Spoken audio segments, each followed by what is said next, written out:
வணக்க மகளே. நம்ம கார்த்தி கதையில ஜனவரி 8 என்ன நடக்க போகுது அப்படிங்கறத பத்தி தாங்க இந்த வீடியோல இப்ப நம்ம பார்க்க போறோம். இந்த வீடியோவுக்கு மறக்காம லைக் பண்ணிக்கோங்க. நீங்க லைக் பண்றதுதான் எங்களுக்கு அடுத்த வீடியோ போடுறதுக்கு ரொம்பவே இன்ட்ரெஸ்டிங்கா இருக்கும். ஸோ மறக்காம லைக் பண்ணிட்டு இந்த வீடியோவை பாருங்க. நம்ம ஹீரோ வந்துட்டு ரொம்ப சோகமா மாடியில போய் நிக்கிறாரு. அத்தைக்கு அடுத்தடுத்து பிரச்சனைகள் நடந்துகிட்டே இருக்கு.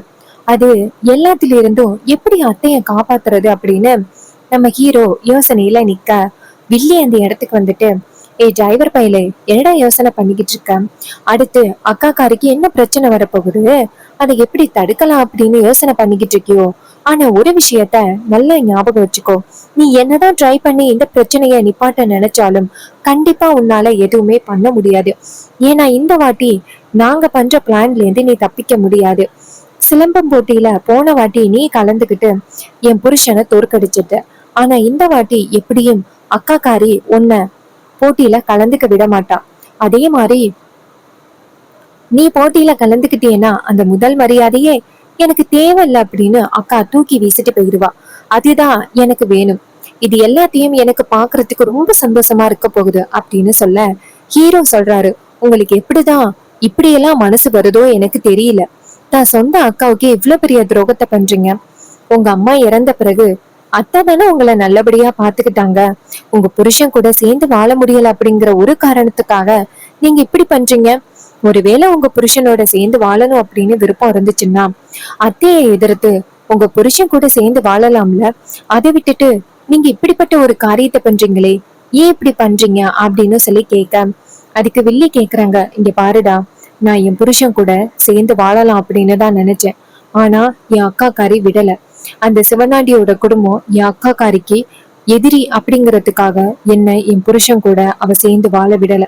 இன்னைக்கு எப்படி வந்துட்டு உன்னையும் உன் பொண்டாட்டியையும் பிரிச்சாலோ அதே மாதிரி அன்னைக்கு என்னையும் என் புருஷனையும் பிரிச்சுட்டா. அன்னைக்கு முடிவெடுத்தேன், இந்த அளவுக்கு சுயநலமா யோசிக்கிற இந்த ஈஸ்வரிய ஜீரோ ஆக்கணும். இந்த ஊருக்குள்ள என் புருஷனை நம்பர் 1 ஆக்கணும் அப்படி யோசிச்சேன். அதுக்காக தான் இன்னைக்கு வரைக்கும் நான் போராடிக்கிட்டு இருக்கேன். ஆனா எங்கிருந்தோ இடையில வந்த நீ என் திட்டம் எல்லாத்தையுமே தவிடுபொடி ஆக்குற.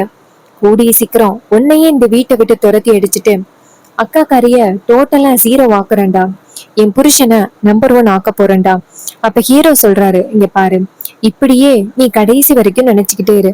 ஆனா இதெல்லாம் நடக்கிறதுக்கு வாய்ப்பே இல்லை. அத்தை வந்துட்டு கண்டிப்பா ஒரு நல்ல நிலைமைக்கு வருவாங்க. அது எல்லாத்தையும் நீ பார்த்து வெந்து நோகதான் போற.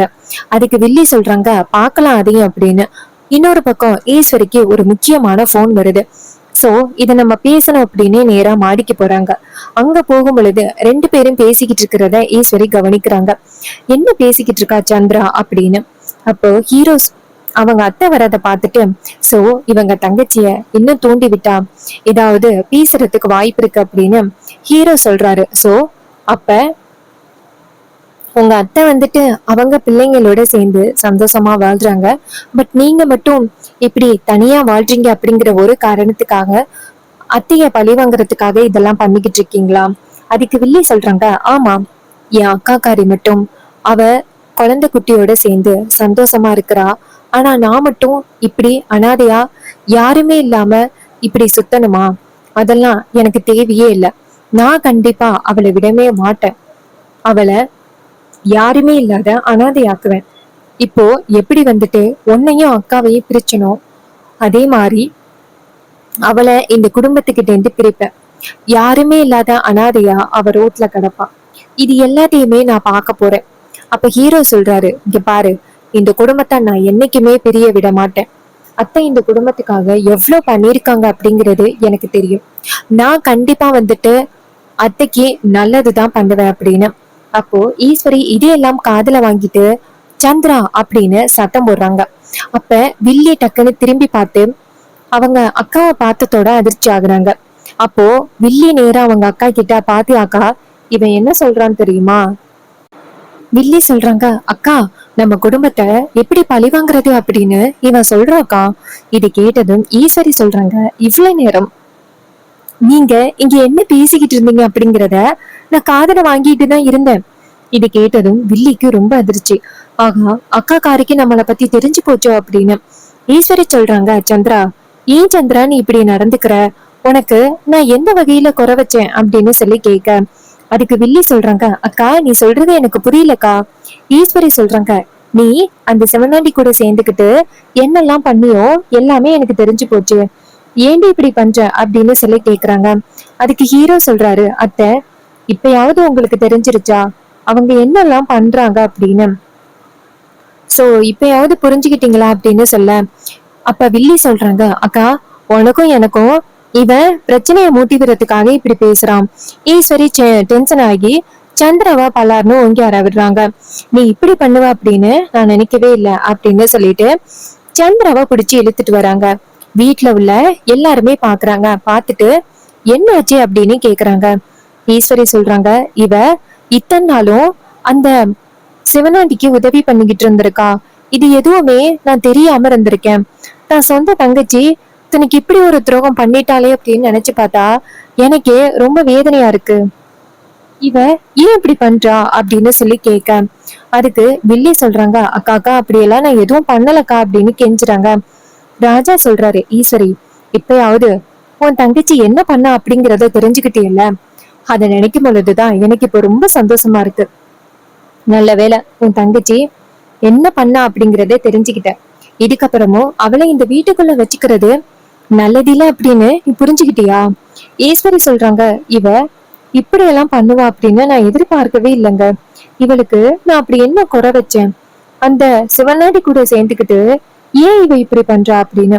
அதுக்கு ஹீரோ சொல்றாரு, அத்தை ஆரம்பத்துல இருந்தே உங்க தங்கச்சியோட வேலை என்ன தெரியுமா, எப்படியாவது இந்த குடும்பத்தை காலி பண்ணணும், உங்களை ஜீரோ ஆக்கணும், அவங்க புருஷனை நம்பர் 1 ஆக்கணும் அப்படிங்கிறது மட்டும்தான் கடைசி வரைக்கும் அவங்களுடைய நோக்கமே. பட் நான் இதுக்கு இடம் கொடுக்கல. ஒவ்வொரு முறையும் இந்த குடும்பத்தை நான் காப்பாத்திக்கிட்டே இருந்தேன். இது கேட்டதும் வில்லி சொல்றாங்க, புரியுது மாப்பிள்ள, அவகிட்ட நீங்க பேசும் பொழுதே எந்த அளவுக்கு இந்த குடும்பத்தை காப்பாத்துறதுக்காக போராடி இருப்பீங்க அப்படிங்கிறத நான் புரிஞ்சுக்கிட்டேன். இத்தனை நாளும் யாரு தப்பு பண்ணாங்களோ அவங்கள நான் ரொம்ப நல்லவங்க அப்படின்னு நினைச்சுக்கிட்டு இருந்தேன்.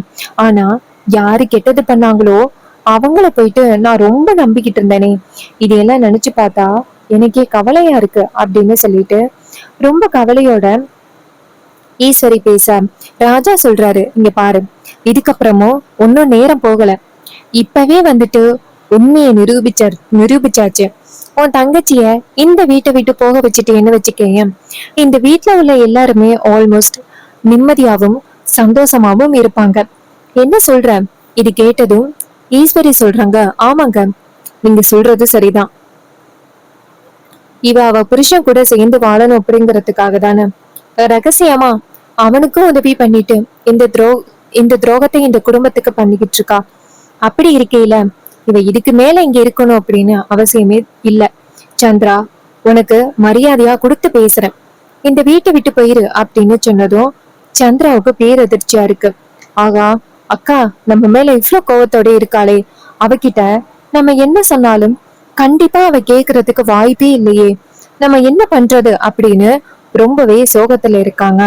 அப்ப ஹீரோ சொல்றாங்க, அத்தை நீங்க எடுத்த முடிவுதான் சரியான முடிவு, அவங்கள இப்பவே இந்த இடத்தை விட்டு அனுப்பிருங்க அப்படின்னு சொன்னதும் ஈஸ்வரி சொல்றாங்க, ஆமா அப்படின்னு நேரா சந்திராவை பார்த்து, சந்திரா போயிரு சந்திரா, அதான் உனக்கு நல்லது அப்படின்னு சொன்னதும் சந்திராவுக்கு ரொம்பவே கவலையா இருக்கு. அப்ப ஹீரோ நேரா சந்திராவை பார்த்து, நான் அன்னைக்கே சொன்னேன், கூடிய சீக்கிரம் உங்களை பத்திர உண்மைகளை நான் நிரூபிச்சு உங்களை இந்த வீட்டை விட்டு அனுப்பிடுவேன் அப்படின்னு அப்பவே சொன்னேன். ஆனா நீங்க கொஞ்சம் கூட கேட்கவே இல்லை. இப்பயாவது புரிஞ்சுக்கிட்டீங்களா, இதுக்குதான் நான் அப்பவே உங்களுக்கு வார்ன் பண்ணேன். இப்பதான் அத நீங்க சரியான முடிவெடுத்திருக்கீங்க அப்படின்னு சொன்னதும் ஈஸ்வரியும் சரி அப்படின்னு சொல்றாங்க. அதுக்கப்புறம் வில்லி அவங்க பொட்டி படிக்க எடுத்துக்கிட்டு வெளியில போறாங்க.